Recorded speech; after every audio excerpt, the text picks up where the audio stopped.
Hello and welcome into the Knicks-Verse pregame show live with Quis from Sports Vibes TV. Thank you for joining me, brother. Anytime, How you anytime. doing, man? Good. How's everything with you? I'm doing okay. Just been reading a lot about what's going on with the Knicks and with other teams in the NBA. It's pretty fascinating. Of course, trade season is here, and it's always exciting. And I find it interesting. The Knicks, the only team that's made a trade so far, Right. and that was Cam, who's played all And we're of. not even playing them, Yeah, which is ridiculous. yep. And we're going to get into that. We're going to talk about that Cam situation. But first, I want to do is shout out to the chat. Thank you guys for joining us. We got going a little late today, Monday after the weekend here, and we got a big game with the Kings because it's an interesting game. These two teams have been rumored as potential trade buddies. So we're going to get into one of the crazier trade proposals that I've read recently, but it's worth to discuss. But we're also going to discuss the situation with Cam and what's it going to take for him to get some minutes. And if there really is a double standard going on, and if there is that a reason why the team feels a bit fragmented right now? We're going to dive into all of that. But shout out to the chat, Keith, if you want to shout out to anybody. Yeah, give us big shout out to Tellum, Alejandro, Sincere the Genius, Eric Liu, Jonathan Ruiz, Black Caesar. Salute to you guys. Also, salute to we surveyed 100 people. I'm sure he'll pull up with the starting lineup. That'd be awesome. We much appreciate that, brother. Very much. Yeah, thank you guys for joining us. Tell him Alejandro, good to see you here, man. Haven't seen you in a little while. Let's see who else. Jonathan Ruiz, Black Caesar. I love the spelling of that. Mm-hmm. All right, excellent. Okay, so first thing, one thing I want to talk to you about, and I wish I had the video to pull up. I feel like Thibs has changed course in his approach to minutes, to justifying who gets minutes and who doesn't. Did you see that post game where I unfortunately I had seen it after I did my recap, so I haven't had a chance to talk about it at all. But did you see the post game? Yeah, I saw some snippets of it. What were your feelings about that? I mean, like you said, it seems like he's changed, but I think he's kind of changed course because he just doesn't like the new addition in Cam. So I think he's speaking some coach talk, just trying to keep, the media and fans at bay because they know, he knows we're clamoring for more Cam Reddish in the lineup. And I think when you listen to what some of the things that he said, talking about it's a long season and you got to have some patience, I just think it's him kind of kicking the can down the road and just trying to get the vets as many minutes as possible until they can kick it into gear so that he can have a legitimate excuse as to why he's playing them X amount of minutes. That's honestly what I think Tibbs was leaning towards with some of his comments. Yeah, because to me it feels like a complete 180. We had the infamous post game interview where he dropped the bullshit bomb. Mm-hmm. And he said basically he was giving you 40 games. He said after 40 games, then it's bullshit. Well, we're beginning game 51 tonight. So we're way past the bullshit phase, I guess. So now it's just I'm going to do anything possible to motivate my guys, even if I have to completely pull a 180 in my approach to holding players accountable to earn minutes on the floor. I think that's the thing that's troubling me the most because here's the reason why. So we got Cam. I guess we're going to dive right into the Cam discussion now. So Cam, we brought to this team, and like you said, you feel like possibly it wasn't a real Thibs move. Like a lot of the moves we've made recently aren't Tibbs moves. And we can see that based on the rotation and the plays that he's putting out there. Yeah. And also he used the scouts. Scouts liked him. Mm-hmm. So he said the same thing about Yeah, the Luka Vildoza treatment. He said that about Luka. Same thing where and also during one of the meetings, he said that he called Cam, talked to Cam about some of the things he's seen from him out there on the court. And me personally, I don't think a coach is going to make that type of call to a player. And if it's a positive call, not put them out there on the court. So I think that was a negative call from jump. You saw with Luka Vildoza when he first came over here, some of the first few things we've heard him say was that his defense was terrible. And I'm pretty sure we know who that came from. So there's a few things that's been going on with Cam since he's gotten here and how Tibbs has spoken about him that leads me to believe that he's not the biggest fan of Cam Reddish. And I think that does not bode well for the development of him, of Reddish with this team. Yeah. I'm starting to think that it's possible, like you said, that Thibs wasn't on board with the Fournier and Kemba signings to begin with. But he felt, because, he leans towards vets anyway, he felt he had to start them. He had to give this approach a chance. And his boss, Leon, is the one who made the final decision to bring them in. So you can't really go that much against it, or else, And he had to give it a chance so that he can later, if it doesn't work out, justify making adjustments. Now he benched Kemba, but he went the full extreme by just completely taking him out of the rotation completely. Is he trying to force Leon? Is he trying to force his hand by not playing Cam? Is he doing this to force Leon to open up space for Cam to play? I think Tibbs is coaching for his job. I mean, if you hear how a lot of things are going, there's a lot of uproar with Julius Randle. I think a lot of people think Tibbs is tied to Julius Randle. So you look at the way Tibbs is running his team and the kind of leeway he's giving Randle out there on the court. If we don't see positive, if we don't see some wins, there's going to be a lot of animosity towards Tibbs as a coach, because a lot of his rotations people have issues with. A lot of the ways he's treating some of the younger guys compared to some of the older guys, we're not really jiving with.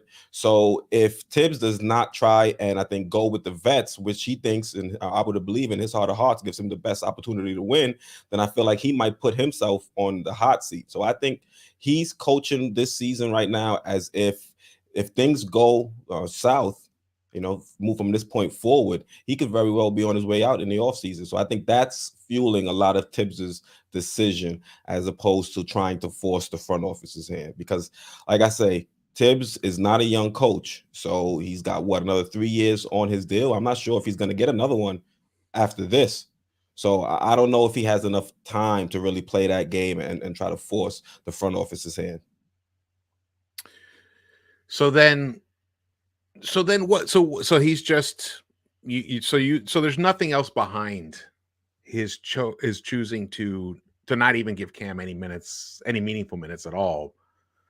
There's no like secondary, he's not trying to do anything behind the scenes where he's trying to force Leon to make a move. You think he's just I think the players he's putting out there on the court give him the best opportunity. In his opinion, give him the best opportunity to win. Mixed with him not necessarily being in Cam's corner or being a fan of Cam, the player. He might be a fan of Cam and the physical profile. Him being 6'8", an elite wing defender or having the skills to be that. But I think you look at Cam, the type of player he is, and some issues that have kind of followed him from college to the pros with lack of motor, not really being the most engaged player out there on the court.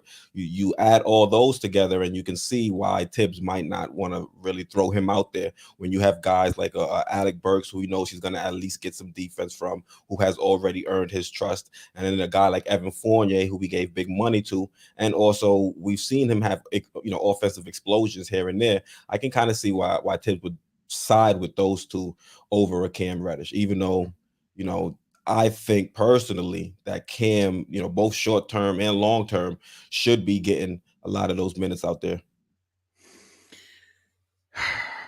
Here's the risk that Thibs runs right now. So on this team, we have Obi and IQ. They're the second-year players. Grimes, Deuce, Sims, first-year players, but Grimes is more significant because he's actually in a rotation. Those guys, they see Cam Reddish come onto the team. Now, Cam Reddish, he's not a first-year, second-year player. He's a third-year player playing for a contract. He's a contemporary of RJ. He's already, he's had some breakout games already, 2 30-point games this season. He had a very nice, he came back for Series the against the playoffs. Bucks. Yeah, right. Excellent against the Bucks. This guy's already earned a stripe. And now he gets brought to this team and he's like on the back of the line. The other guys see that. There's a camaraderie amongst, of course, it's competitive amongst players, but there's also a sense of like respect and understanding and trying to learn from the guys who are ahead of you. And if they see Cam being treated like this, they might be worried about their own careers. Like everyone's kind of they're playing to not make mistakes as opposed to playing to excel. It feels like sometimes. Yeah, you can see a lot of the young guys play a little bit tight at times, especially when you see Deuce get into the game. Those few minutes he's thrown in here and there in blowouts. Yeah. And we even heard Obi even use the words, "I don't want to make a mistake." So he's got it. I mean, it's created an environment where everyone's a bit on pins and needles. Everyone's so worried about getting yanked, except for RJ, who's actually thriving. And Grimes is actually thriving now too. I'm really, really pleased with Grimes, man. Yeah, he's been doing his thing, playing solid defense night in and night out. And I think, his shot, some nights it's there, some nights it's not. But one thing he's bringing every single night is the defense. And that's what's getting him out there. That's what's getting him the minutes over, let's say, a Cam who, if we put in there, we're not going to be 100% sure we're going to get top-notch defense through, night in and night out. So I think Grimes definitely has to be applauded for that. What we can do, I think, to get him a little bit more involved, I think, offensively, especially when his shot is falling, because when he's hitting his shot, he's deadly out there, and he doesn't think twice. He's confident when he pulls. So I like Grimes as well, George. Yeah, and the thing is, Grimes, Thibs is a huge fan of Grimes. He liked him from the combine and in the summer, and the same with Deuce. I think Thibs would like to play Deuce, but he's in a tough spot because he doesn't see Kemba playing alongside other small guards. And there's a reason for that. That makes some sense. But then he plays him again opposite next to Fournier, who, I mean, those are two terrible defensively. Yeah. Damned if you do, damned if you don't. Yeah, absolutely. Absolutely. All right. So I have a question for you.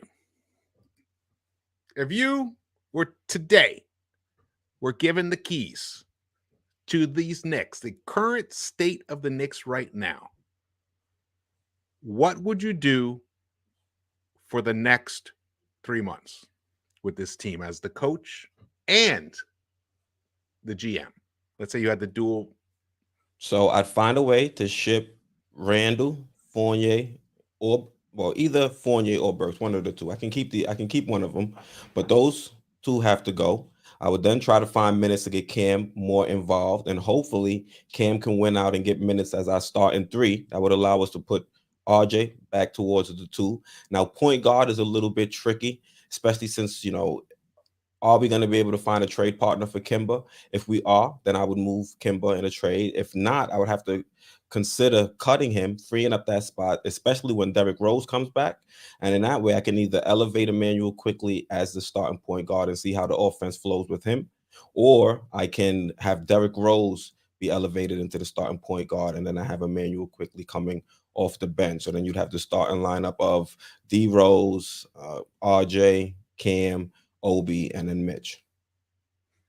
D Rose, RJ, Cam, Obi, and Mitch. But if Quick can handle the responsibilities of running the show as a starter, then you would just swap D Rose for Quick and leave D Rose as that point guard coming off the bench. Yeah. Honestly, I don't think you can go wrong with either scenario. I mean, you get a little bit of pluses by having Rose start and IQ come off the bench, and vice versa. Mm-hmm. I think they're both gonna be plus players for both units. So I think that's, If Rose return, and we did hear that Rose might return right after the Targeted All-Star game. February 25th, I think, is when he's targeted. Yeah, February 25th. Which leaves us, how many games does that leave us? I should have looked ahead. See if we can pull that up. About, let me check the Knicks schedule. I was pretty heated over the weekend. As you guys, I mean, the last two games, the Knicks have never even had a lead, so I can understand why you're heated. Yeah. Especially Randle, man. I honestly, here's the thing. There's this trade rumor, there's like been discussed, that's been discussed between Kings and Knicks potentially being perfect trade buddies. But it's not necessarily swapping Fox and Randle. One team would keep one of those two guys. Two of those two guys would have two. Somebody's getting a Fox Randle combo. Yeah.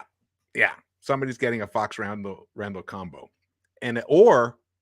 Yes, that's right. In this scenario, you guys are going to be surprised who it is. Let's just jump to it. But wait, before we get to that, I agree basically everything what you just said about what you would do for the next 3 months. I think it's absolutely 100% instrumental that we either move Randle, or I would be very clear with him and say, look, we're not going to move you right now, but I'm going to be frank with you, brother.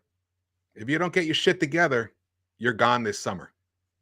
And you're not going to have a say where you're going to go. So what I'm saying to you is, get your shit together. George putting his foot down. That's it. Look, he wins. It's a win-win all around. He gets his shit together. We get our Randle back.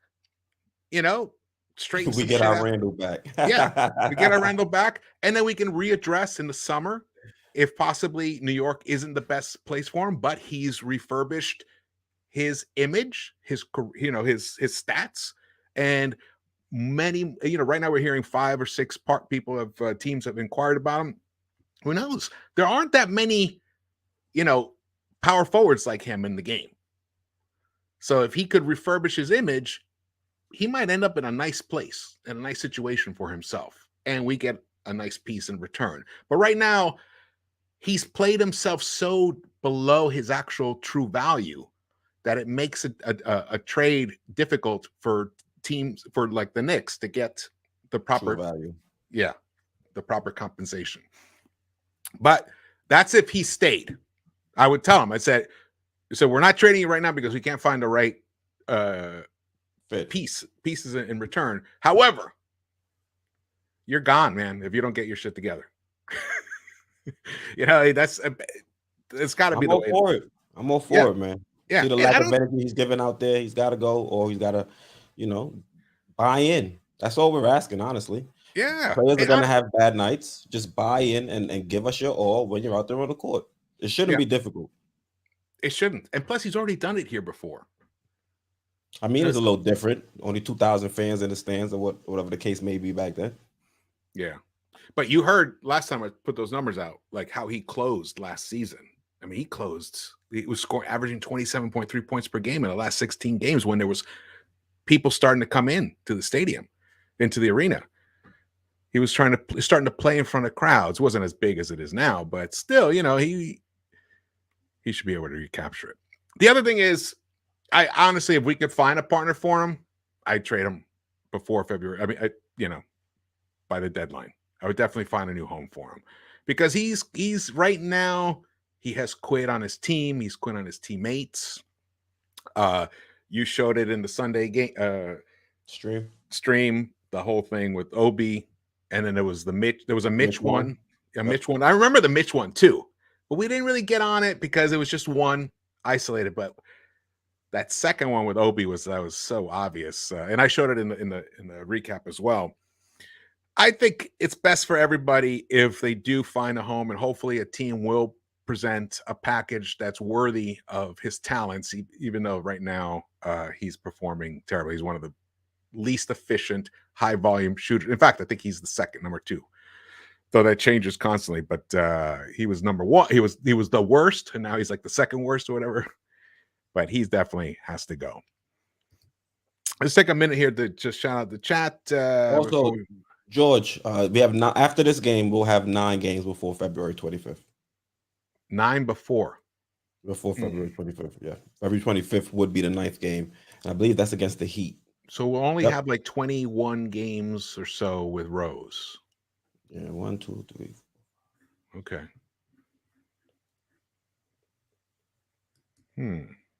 22 to be exact. 22. Okay. Interesting. I mean, you hope when he returns, we're still at least in playoff contention or play-in contention at that. We got a tough stretch over those 9 games. We have a tough stretch. Yeah. Oh, man. Grizzlies, Jazz, Nuggets, Warriors. I didn't even mention the Lakers. They're, dysfunctional as well when LeBron's out. But it's crazy. We got some chats here. Hey, salute, brother. BKL Contreras. Salute our guy, Lex the Destroyer. Yeah, and Lex. Thank you for tuning in. Thank you, man. Thank you. Yes, please subscribe if you haven't subscribed yet, and turn on the notification bell so you know when we go live or drop new videos. And subscribe to Sports Vibes TV and the thumbs ups and comments whenever you got them. Just drop them in there. I read them all. Fantastic. It really helped us here. Let's see here. Okay, let's move on to this pretty wild trade. So Kings and Knicks, perfect trade buddies? Well, it seems like they could be, because both teams are looking to upgrade in one form or another. There's been a lot of speculation about an actual Randle for Fox trade with other pieces, whatever, to make it work, but that's would be at the core of the trade. And I was one of those to propose that as well. I tweeted it out. I said that it makes perfect sense in a lot of ways, because they're both players that are having down years who could probably benefit from a change of scenery.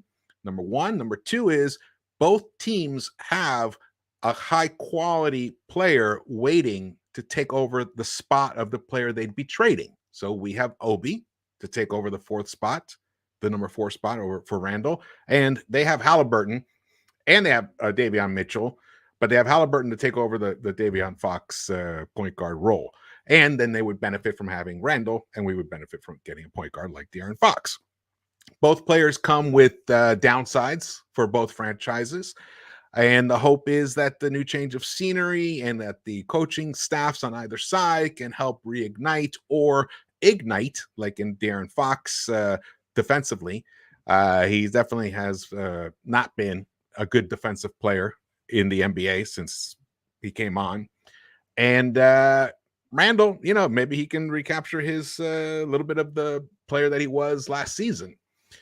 De'Aaron is a high scorer. However, his 3-point shot hasn't been the same since year 2, where he shot 37%. He's been pretty poor, including this season.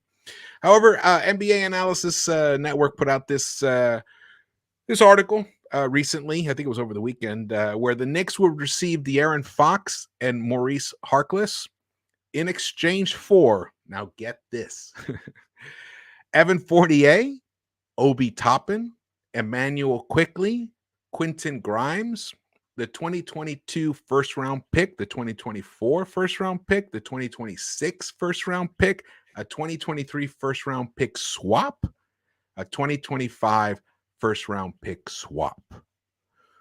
Wow. That is a lot, but it means, interestingly enough, that we will have a big 3 of sorts of Fox, Randle, and RJ. So we'd actually finally get that stud point guard to pair up with RJ and Randle. Quis. I mean, you call that a big 3, but there's probably a few dynamic duos in the NBA that are better than that. Absolutely. But the idea would be that now you have 3 guys who could get you a bucket. I hear you. That's a lot, though. That's so. Just to make sure we got it correct, that's 3 firsts, and then that's 2 swaps. Yeah. On top of Obi, Quick, and Grimes, and I'm not really counting Fournier because you kind of want him out of here. That's 3 prized possessions in Obi, So a lot of Quick, that's because of the and salaries Grimes. too. They're trying to match salaries too, so we need to. Yeah, But you also can't deplete the team completely, and I feel like you take away all our depth at that point. You kind of take away all our bench mob. Grimes, Quick, Obi, they're all part of the bench mob, and Fournier, you can live with that. But on top of that, you're also taking any chances of us trying to build in the future through the draft by giving up 3 firsts and 2 swaps. And I don't think we get that much better to the point where it would justify giving up that much. Honestly, how far is a team led by RJ, Randle, and Fox, getting? I don't think they're getting past the second round. Do you? Especially when you take away a lot of that depth. yeah, and also it puts the onus on the Knicks to reignite both of these guys. Mm-hmm. Or Not just like, both of these guys. You got to do. Remember, we still have Cam, so you got to get Cam involved as well. There's a lot going on there. well, I guess RJ would slide over to the shooting guard position. Cam would take the Fournier position. No, but you got to work with Cam as well. So you got to work with Julius Randle, try to get him back on track. You got to work with De'Aaron Fox, try to get him back on track. You got to work with Cam, try to get Cam situated in the NBA. And then RJ Barrett, you still want him to develop and get better. That's a lot of variables right there. And I think to see a team with those guys put together, see their maximum potential, you'd have to hit on all 4. And I don't know if I trust the Knicks right now to say that we'd hit on developing all 4 of those guys. Well, rehabbing Fox and Randle and then developing RJ and Cam. I agree with you. Here's a question I have. That exact package Fournier that we would be sending to the Kings. Mm-hmm. What about for DeJounte Murray for the Spurs?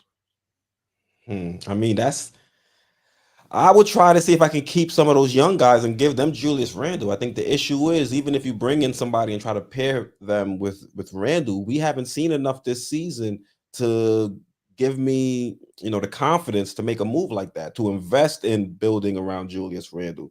So when you look at bringing in DeJounte Murray, it's still a lot. But if I had a piece where I could say, hey, with DeJounte Murray, we now are being put, we're going to be put over the top and we're going to get past the second round and we are going to at least have a realistic shot of getting to the finals, then maybe I might make a last-ditch effort like that and bring in a DeJounte Murray. But even that, I think, is a little bit too much. If we can put Julius Randle in, maybe keep Obi, maybe keep Grimes and try to find a way to make a deal work like that, have the Spurs match salaries, of course, but I don't know if I'd give all that for Murray as well. Murray, I might maybe give 2 firsts and a couple players.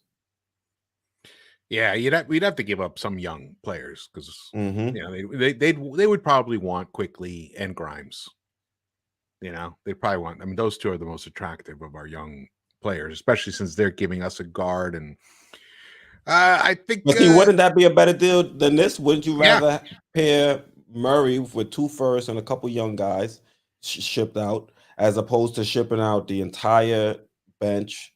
Because all you're left with on the bench is now Nerlens Noel, who's in and out the lineup, and Derrick Rose when he returns, who's in and out the lineup. So now we really don't have any stability with our bench unit, which ironically is the best unit on this team. So we're gonna jettison the entire bench and bring in Fox, and we don't really know how they're gonna mesh. That it could work. I'm not gonna sit here and say this is something that would have no chance working out, but I think it's way too risky for where we are as a franchise right now. So you're hesitant to give up too much right now because we have too many question marks. We're not in a position. We have way too many question marks, and we're not really in a position where one move puts us over the hump. If we were in a position where all it took, like look at the Nets, they gave up a crazy amount of capital for James Harden because they felt that one player put them over the hump, and I don't feel like De'Aaron Fox is going to be that type of player to push us over the hump. So no, way too much. Yeah. And plus, I'm not the biggest fan of Fox's game fitting with RJ Barrett. I feel like there might be some clashes there. Yeah, I'm curious. I'm not sure how that would work out. Though RJ he's a little more adaptable.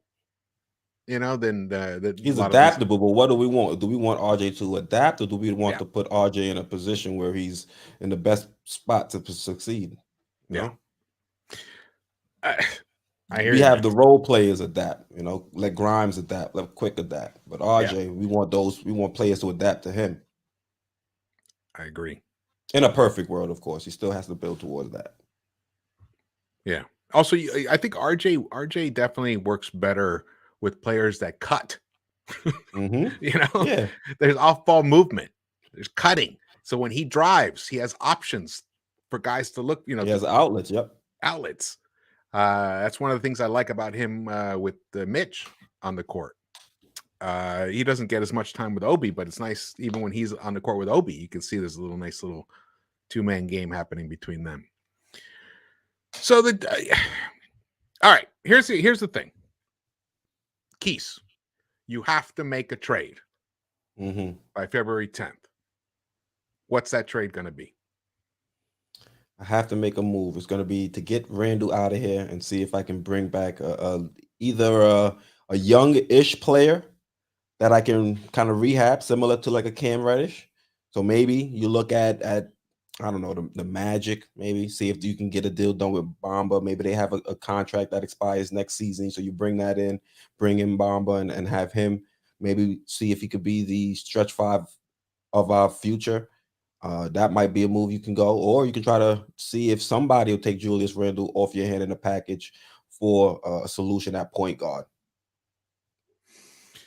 Well, there's Jalen Brunson. It's been discussed. Yeah, Brunson's an option. Yeah, it might take a three-team deal Mm-hmm. where we move Randle, we get Brunson, and there's a third partner there. Somebody gets Tim Hardaway or something crazy like that. Yeah, something like that. That might be the best scenario. So really, so are you willing to sell short on sell low on Randle? I don't. If we trade Randle this season, we're gonna be trading low. But I don't want to trade him just to say we need to get him out of here. Yes, he has to go, but you have to remember you have to get decent value in return. So you don't want to give him away for free, similar to how we got Cam for practically free. You still want to get something where you can say, all right, this is a piece of return that can help us build in the future. Yeah. Or towards the future. A team that I think could be interesting for Randle are the Trailblazers. Are you going to try to get your guy Simons? Well, I would love to get him. I would love to get him. I'm Anthony Simons is the real deal. We're excited about DeJounte Murray. Simons is going to be, I think he's going to be a better player than Murray, or at least a more impactful player in terms of scoring for sure.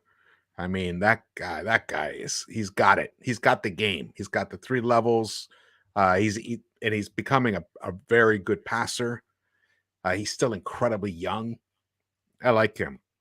But I think there's something here's the rationale for the Portland Trailblazers in acquiring Julius Randle.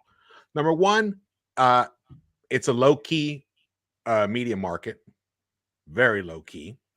Randle is not this he's not this player that we're seeing right now. And maybe he's not the all-star player from last season either, but he's definitely closer to that than he is to this. You can't achieve that as a fluke. You can do it for a month. You can do it for, a couple of weeks, but you can't do it for a full season and not have that within you. So he has that in him. He just has to get his head straight. And he could be that power forward position that the Trailblazers desperately need if they are serious about holding on to Dame and building around him for another run. And we talked about this a little bit. Another run. They haven't had a run yet. Yeah, and they haven't even had a real run. Exactly. I mean, they made it to the Western Conference Finals in the bubble year. Yeah. Right? Yeah. They haven't really had that real run. So, but they don't want to trade Dame. So and so you have to acquire pieces. You're going to have to give a little bit on something. You're not going to acquire a superstar. So you got to get someone who is damaged goods. And Randle right now is damaged goods. He needs a little bit of emotional repair. And maybe they can reignite that guy there and then pair him with CJ McCollum and Dame. But what would it take for them to acquire Randle from us? They have Robert Covington. They have the center Nurkic. Yeah, who's a free agent, which I kind of don't mind that, honestly. I don't mind acquiring an So aspiring you contract. want to get rid of the contract and I don't. free up, what is it, about 23, 26 mil, something in that Yeah, ballpark, yeah, and use that to spend in 2023 yeah, or 2022? yeah. And well, we can also use it to get Jalen Brunson in the summer as a free agent, and not have to True. give up assets to him. And maybe we can get some picks out of the Trailblazers for Randle. I mean, it could be something we could pursue. The only thing is, you look at that deal. If we do bring in a Covington, then that's kind of blocking Cam even further. But he That'd wouldn't be the start. only issue. Covington wouldn't start. Covington would be coming off the bench, defensive guy. Well, that leads us to the last conversation we had. Remember when I said, the reason I wouldn't say I'm going to start Cam over Grimes is because Grimes has been performing well. And if you start Cam over Grimes and still have Fournier and Burks, where's Grimes' minutes going to go? So now if you bring in a Covington, you have Cam as the starter, then where are Grimes' minutes going to go if you still got to get some minutes for Covington? The same thing vice versa. If you start Grimes, you have Covington, who you just traded for. You're going to not have as many minutes to really give Cam to develop. Maybe we flip That's Covington. where it gets real tricky. Yeah, maybe we can flip Covington to Utah, and they take him and Burks, and we get something from them. I think it's a bunch of little moves like this that could clear the path, because I think this approach to clear the path for our young players to grow and blossom, I think it's the right idea. I think that's the right way to go at this point. Yeah, I agree with you. Yeah. All right, let's take a break. Shout out to the chat before we dive into the pregame part of it. Lex holding it down. Gideon Amakwa, if I said it correctly. I wouldn't mind Fox. I would trade for KPJ and Wood, but I don't know, man. They had issues with their coaching staff down there. Seem like they could be malcontents. We already have one in the locker room. I don't need to add two more. I like Wood, though. Yeah, he's a solid player for what he can provide out there on the court. He could be that stretch five. He can rebound, block you some shots. But, he's having flare-ups with the coach refusing to go in. That could be a recipe for trouble. Yeah. Here we go. Jordan Diaz. I want LeVert, Dragic, Sexton, Conley. He wants everybody. Yeah. Hey, I like LeVert, but I don't know. I think the Pacers want 2 firsts. Definitely. They want 2 firsts for LeVert? God bless him. 2 firsts, yeah.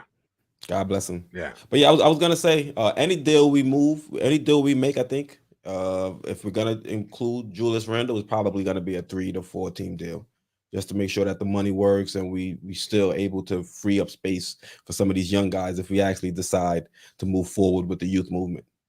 Yes. Actually, there is a trade with the Kings involving some of these players that I think. Oh, the one with Bagley? It was, yeah. Was it what did he propose? I think I can't remember who the Knicks gave up. It was Fox and Bagley. Is that one? Yeah, Marvin. Yeah, that was Tommy Beer. Yeah. No, you know what? At this point, I would trade Randle just to because we need to find a home for him. I'd take Harrison Barnes, and then whatever else needs to be added to make. Actually, I think the salaries do match up pretty well, because Barnes is getting paid a pretty penny. Yeah. Harrison Barnes is still pretty young. I think he's 28, 29 years old. He doesn't need the ball in his hands all the time. He actually he's a good productive player. He can still shoot the 3. He can finish around the basket. The guy, he has championship pedigree. He'd be an interesting player. Now we would need to get some picks in return. But that is a situation that I would like that situation, to get Barnes in return for Randle and some picks. Perhaps we throw in some other aspects in it, like maybe we throw Kemba in there to offload a contract for us, and then they can do whatever they wish with him. Or like we were saying, we need to get rid of either Burks or Fournier. But I think there's something in a Harrison Barnes that appeals to me, and I think we're going to start hearing some more smoke about that. Have you heard anything about Barnes? Not necessarily. I mean, but Barnes is always included in trade talks every trade season. But I pulled up his contract, and he's making $20.2 million this season, and then it goes down to 18.3. So the money matches up. But the only thing is, when we look at these trades, and I look at the Knicks, I think with wings, we're fine if we don't move on from either Burks or Fournier. If we keep one of those, I think we're good at the 2 or the 3, along with RJ. But we still have holes at point guard or center. So any move that I'm trying to make is going to try to fill one of those 2 issues. To bring in another wing, I feel like it's just gonna, I keep repeating it. It's gonna push Cam further and further back in the rotation. We already know how Tibbs is with the vets. We bring in a guy like Harrison Barnes. He's probably gonna give Harrison Barnes 25 to 30 minutes, and he's still gonna give Grimes his, customary 25 to 27 minutes. We've seen him play recently, and Cam is gonna be out the loop. Like I said, I don't think Tibbs is a big fan of Cam Reddish. We've seen the front office make a few moves, either in the offseason or in season. But I don't think Tibbs is really necessarily on board with the move. And I think Cam is one of them. I think the Knicks found themselves in a situation where they can get a tantalizing player like a Cam Reddish. They made the deal, and they gave him to Tibbs and said, "All right, Tibbs, figure it out." Yeah. And this is Tibbs' way of figuring it out. I agree. I'm not sure he doesn't like Cam. I don't think he likes the situation that he's been placed in with Cam on the roster.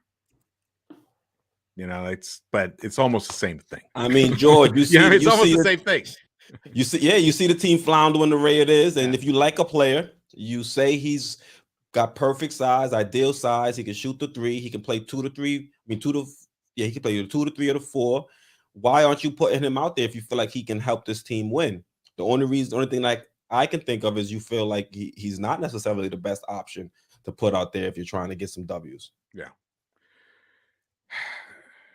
There's a struggle going on with this team where the Knicks are definitely in turmoil, and luckily we have the Kings as the team we're playing tonight. They have they're 2-8 in the last 10 games. They're scoring almost 110 points, but they're allowing almost 118 per game for a minus 8.1 differential. The Knicks are 4-6 in the last 10, 103.1 points per game, allowing 103 points per game. So just a 0.1 differential, pretty much even, as the record is almost even. We're almost 5-5, so it just shows you there. The assists, we're averaging less assists than the Kings. That shows how bad we are in terms of finding the open guy. 22.7 assists per game. They're averaging 24. They're shooting better field goal percentage than we are. We're one of the top rebounding teams in the league, so that definitely we're leading. On paper, it's a game that we should destroy the Sacramento Kings, but we've said that before, time and time again, and they disappoint us. Yes, they do. They've lost their last 6, so they're gonna come in here hungry, looking for a win. Yeah, the Garden, man, in the Garden. Davion Mitchell's gonna want a ball because there were rumors of him getting drafted by the Knicks. I was trading up for him. So Halliburton's gonna show out because he wanted to come here, I believe, and Halliburton's got a wild hair up his butt about the Knicks not drafting him. And he's coming off a crazy performance too. I got him in fantasy, so I keep tabs on him. Yeah. So he's gonna want to show off. Who else? I mean, it's basically everybody wants to show off against the Knicks. Yeah, everybody's gonna try to do their thing. Yeah.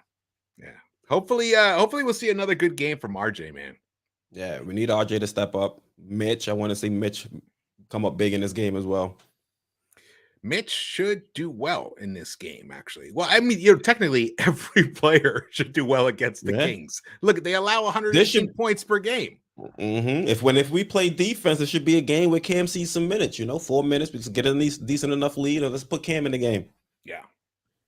And we say this, and now watch, we're going to be in a nail biter with 30 seconds left in the fourth, and we're going to have to watch Julius Randle dribble it for 16, 17 seconds before he makes a decision. Oh Lord. Oh Lord. No, Lord.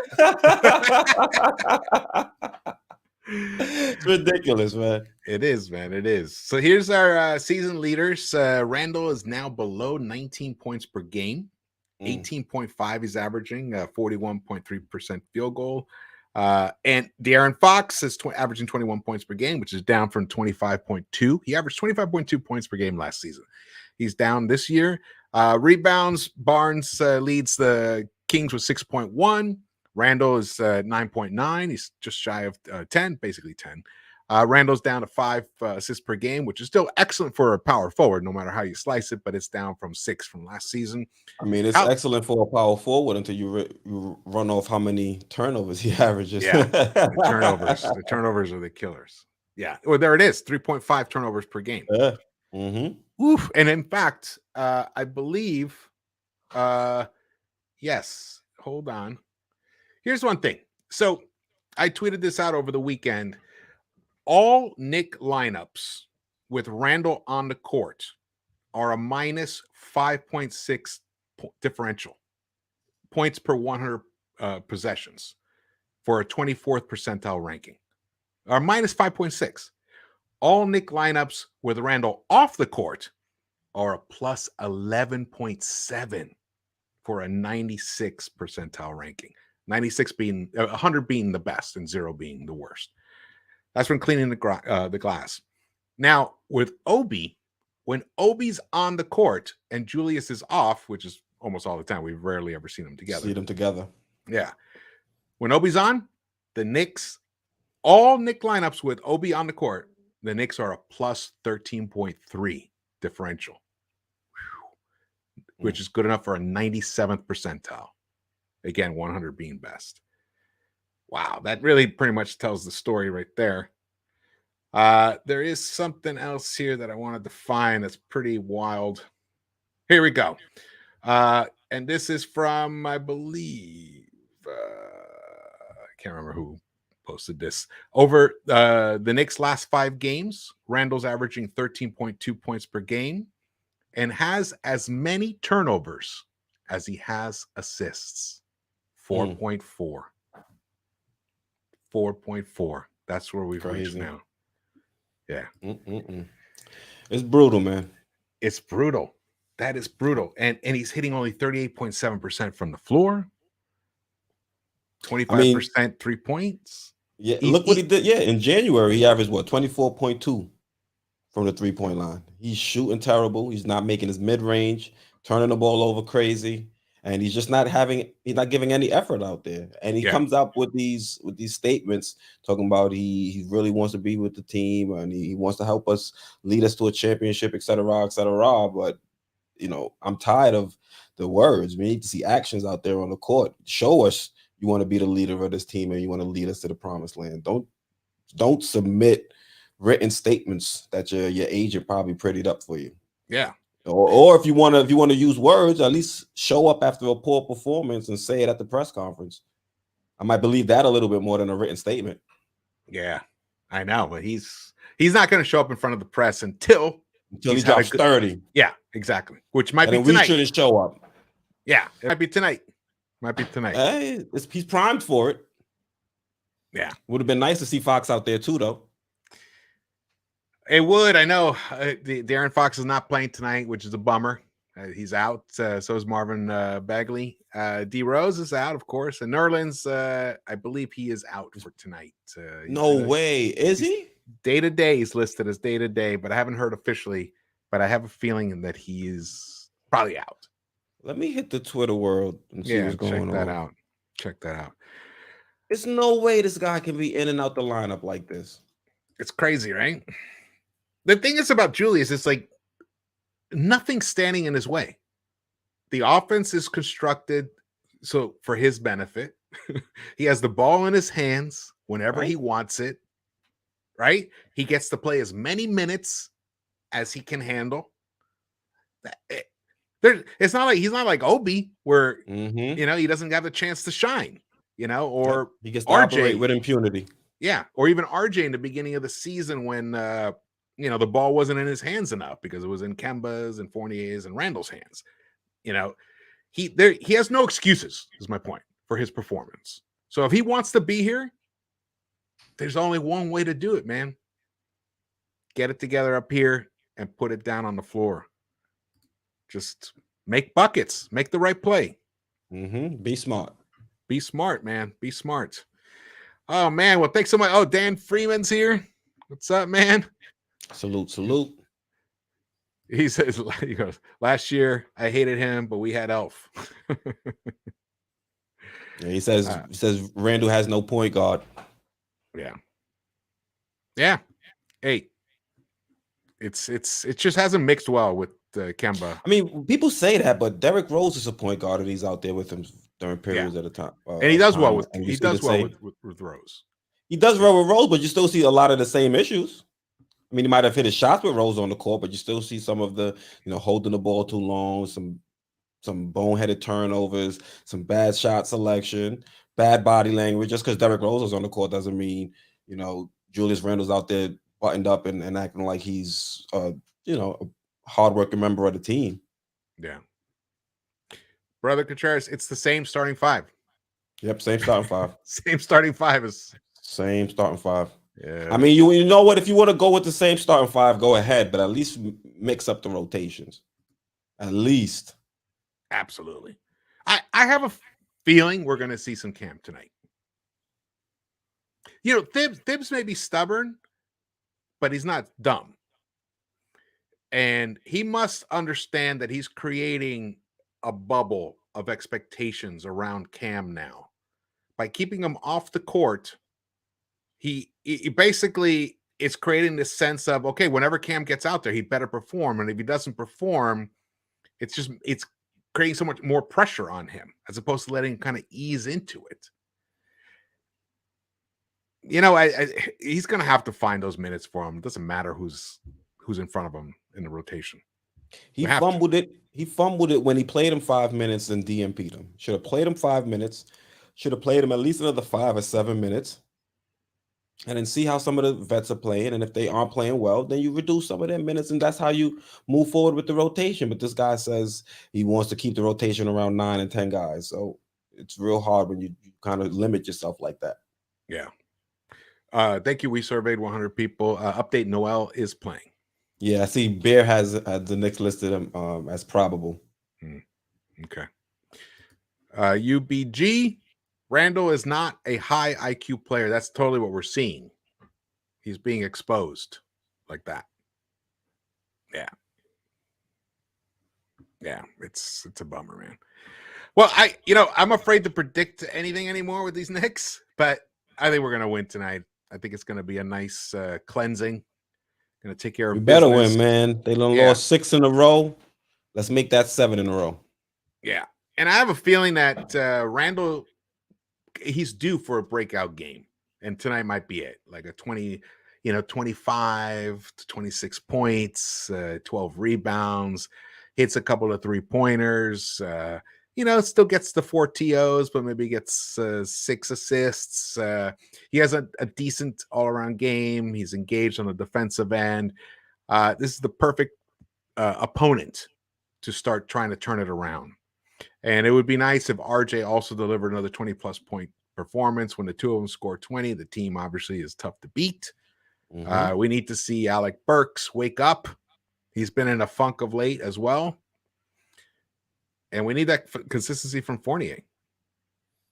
Especially from Burks and Fournier, because we're going with the play the vets, try to get these wins, try to showcase their talent so we can trade them. But we're losing games. These guys are not playing well. They're not increasing their trade value, and they're taking up minutes from some of the young guys. So we need for them to start turning a corner so we can get a little bit more value for them in a trade. Absolutely. New York. That's a good one. Yeah. We move his ass to the Kings. Hey, that'd be fun. All right. Lex, always thank you so much for holding it down in the chat. Yes, the thumbs ups would be awesome. Really appreciate that. How many do we have today? I didn't even look. I It think just somebody jumped. meant to be at 152 at one point. Yes, let's go. Nice. Nice. Love those numbers. Run All it up, right, run let's it up. get this win. Let's get this win. We need it no matter what happens. Losing to the Kings will be utterly devastating. Yes, let's start this week off right. We got a couple more difficult games after this one, so let's Yeah, at least we have put the this one in our pocket. Grizzlies, and then Lakers. Mm-hmm. Yeah, the Uh, Lakers not that tough because we don't know the status of LeBron, but still, yeah, you never know. yeah. I think we could go 2-1 this week. I wouldn't even honestly. This is such a weird team. I wouldn't even be surprised if we went 3-0 or 0-3. That's 3-0 would surprise me. 0-3 wouldn't surprise me. 3-0 would definitely surprise me. When yeah, was our that would last be it. winning streak? Beginning I of January? At this point, I'm not. I wouldn't be surprised by anything this team does. It's such a bizarro team right now. A lot of turmoil with the New York Knicks. Always high drama. And tonight, of course, we're playing the team that we've been rumored with for a trade partner, which is Mm-hmm. crazy. Which is crazy.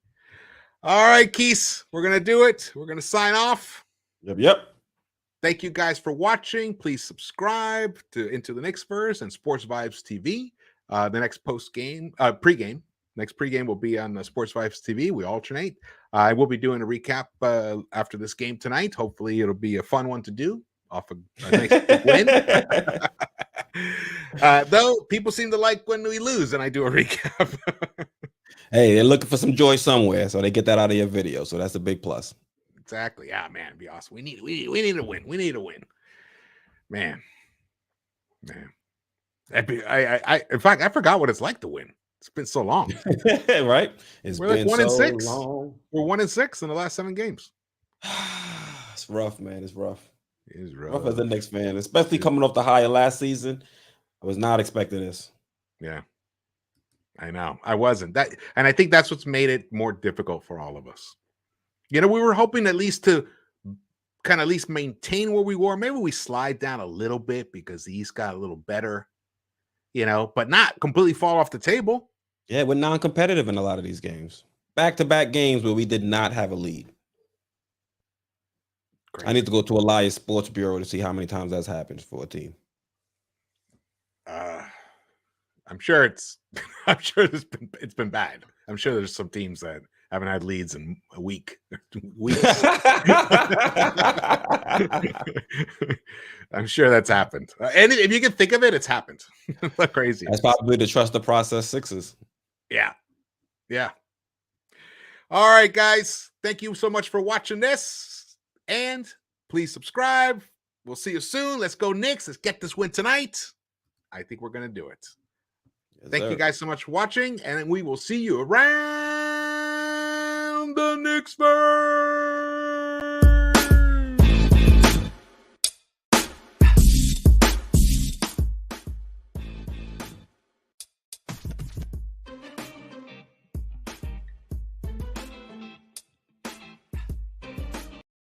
I know.